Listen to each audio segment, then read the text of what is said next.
태양 주위를 도는 제4행성은 이미 고대 이집트와 그리스에서도 알려져 있었습니다. 당시 사람들의 시력은 놀랍습니다. 하지만 지구의 작은 이웃을 망원경으로 처음 잘 보는데 성공한 것은 갈릴레오 갈릴레이인데요. 이는 17세기가 되어서였습니다. 이후 이 붉은 행성은 우주를 정복하고 싶어하는 온갖 몽상가들을 끌어들였습니다.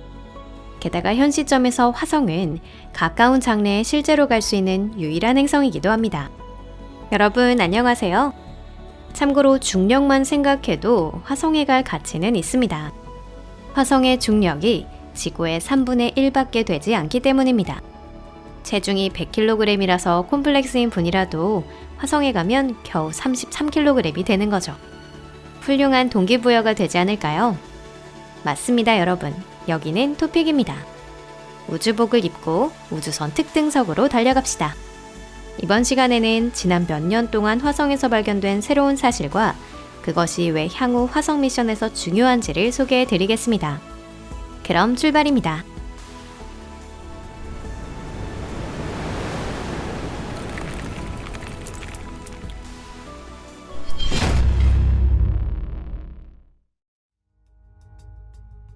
화성 탐사.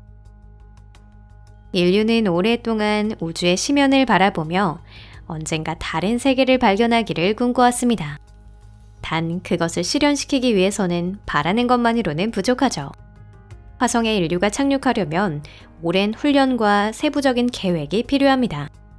미래에 정착하기 위한 준비는 몇 년 전에 화성을 탐사하는 것으로 시작되었습니다.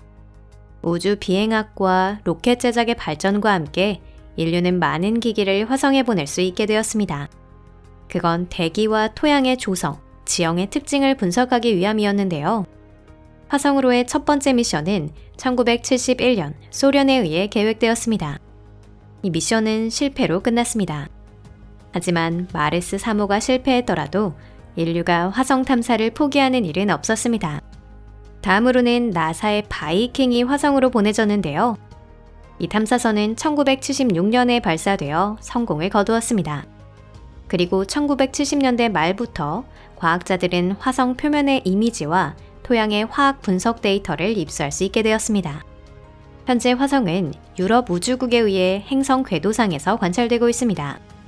또한 나사의 화성 탐사차 큐리오시티는 이미 화성 시민권을 획득했고 현지 볼거리를 둘러싼 매력적인 견학 투어가 가능한데요.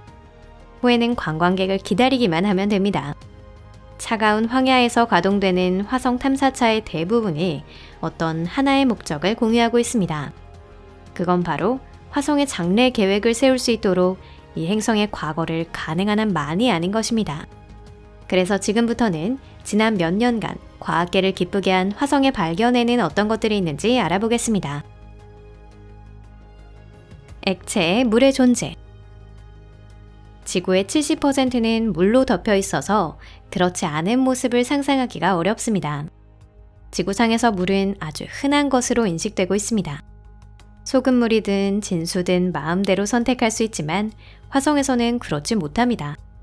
과거 액체에 물이 존재했던 것이 확인된 것만으로도 화성 연구에 있어서의 큰 돌파구로 간주되고 있는 것인데요. 그것은 물이 곧 생명이라는 말의 대명사가 되었기 때문입니다. 화성 탐사차 큐리오시티에 의해 놀라운 발견이 이루어졌습니다.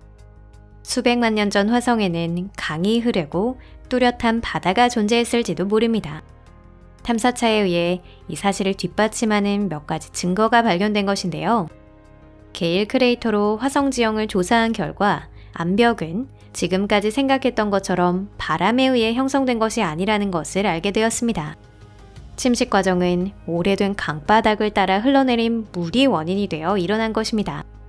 과학자들이 모델링을 하고 지구상에서의 지질학적 과정의 결과를 비교한 결과 과거 화성에는 강이 흘렀다는 결론에 도달했습니다.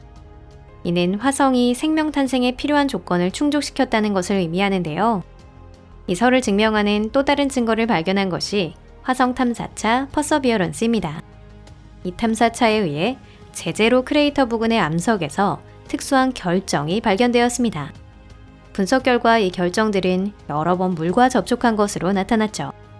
수십억 년 전 제제로 크레이터는 대야로 채워진 태고의 호수 바닥이었던 것입니다.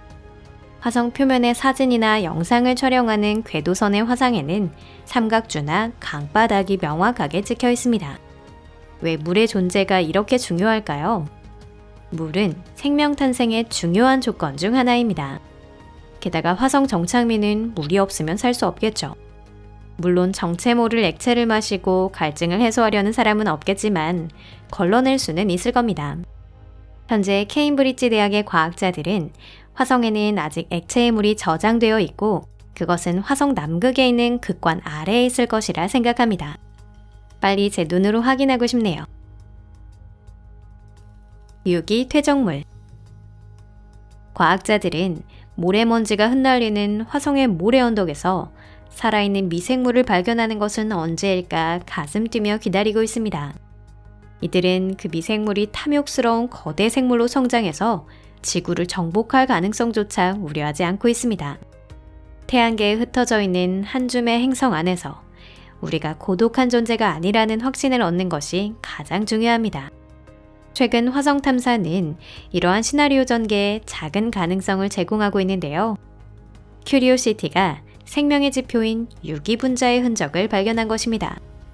이 화성 탐사차에는 셜록이라는 독특한 이름의 기자재가 탑재되어 있는데요. 이번에 이 화성의 명탐정이 성공을 거둔 겁니다. 셜록은 조금 전 제제로 크레이터 암석 내부에서 생명의 재료인 유기물질과 탄소를 포함한 분자를 발견했습니다. 엄청난 발견입니다.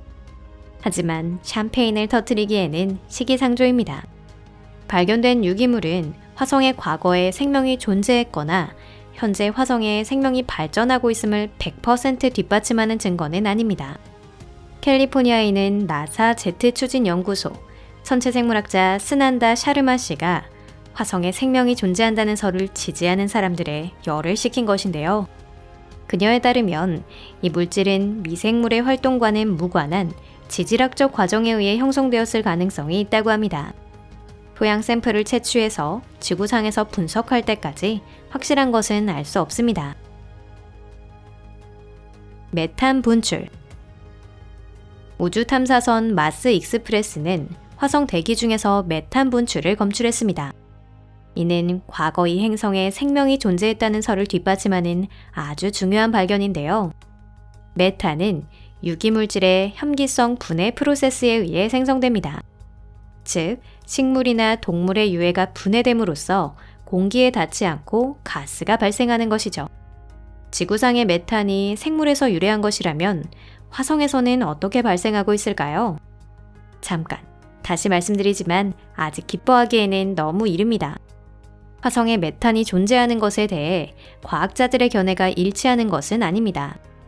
가스는 사문 석화작용 등 지질적인 프로세스에 의해서도 발생할 수 있습니다. 이는 화성암이 물과 반응하여 변성하는 현상입니다. 광물이 열로 붕괴되어 가스 축적에 영향을 미쳤을지도 모릅니다. 또다시 기대를 저버렸네요. 하지만 조사는 진행 중입니다. 그러니 생명이 존재한다는 희소식이 지구인을 깜짝 놀라게 할 가능성은 아직 남아있는 것입니다. 화성에서 산소를 생성할 가능성. 화성에 처음 정착한 사람들은 물을 찾고 식량을 키우고 추위와 방사선으로부터 몸을 보호하고 모래 폭풍 후에는 항상 현관을 청소하는 그런 퀘스트들을 해내야 합니다. 하지만 항상 호흡이 필요한 것에 비하면 그 어느 것도 대수롭지 않습니다. 유감스럽게도 우주선 수화물에는 산소를 넣을 공간이 많이 없는데요. 그래서 다시 이 문제를 해결할 기회를 주는 것이 화성 연구입니다. 마스 사이언스 랩나토리 미션을 통해 화성 대기 중에 산소가 검출되었습니다. 물론 지구와 비교하면 극히 미량의 산소이죠. 2021년에는 화성 탐사차 퍼서비어런스가 맥시라는 장치를 사용하여 화성 대기에서 산소를 추출하는 데 성공했습니다. 현재 산소 추출 과정은 복잡하고 오랜 시간과 많은 에너지를 필요로 합니다. 하지만 이는 호흡이 필요한 모든 생물에게 희소식이라고 할 수 있습니다. 화성에서의 첫 비행. 화성은 탐사선 마스 오디세이와 마스 익스프레스, 망갈리안 등 현지 파파라치들에 의해 주의 깊게 감시되고 있습니다. 화성을 조사하는 다양한 미션의 조사 차량이 화성 지표를 누비고 있는데요. 하지만 처음으로 대기 중 비행이 이루어진 것은 2021년의 일입니다. 로봇 드론 인제뉴어티가 화성 표면에서 3m 상승해 공중에서 단시간 뜬 것인데요. 불과 2년 사이에 이 화성 드론은 50번 이상 비행했답니다. 이러한 테스트를 통해 화성의 매우 희박한 대기 속에서도 제어된 드론에 의한 비행이 가능한 것으로 나타났습니다. 인제뉴어티는 어려운 조건 하에서 가동되었지만 그럼에도 불구하고 마지막에는 143초간이나 비행을 계속할 수 있었습니다. 이는 상당한 위협이라고 할 수 있습니다. 드론 덕분에 과학자들은 화성 지형에 대해 더 많은 정보를 얻을 수 있을 겁니다. 현재 화성에서 진행되고 있는 모든 조사 활동은 미래 이주자들이 놀라운 신문명을 만들어내는 데 도움이 될 것입니다. 여러분, 이것으로 오늘은 끝입니다. 끝까지 봐주셔서 감사합니다. 즐겁게 봐주셨으면 좋겠네요. 화성에 집을 짓고 감자를 키우는 것이 꿈이라는 여러분들, 아직 준비할 시간은 있습니다. 왜냐하면 10년 후까지는 화성에 처음으로 인류가 보내질 것이라고 약속되어 있기 때문이죠. 지금이야말로 강도 높은 훈련을 시작해서 로켓 티켓을 예매할 때가 아닐까 싶네요. 그런 긍정적인 시각으로 여러분과는 잠시 헤어지겠습니다. 다음에 또 만나요. 그럼 안녕히 계세요.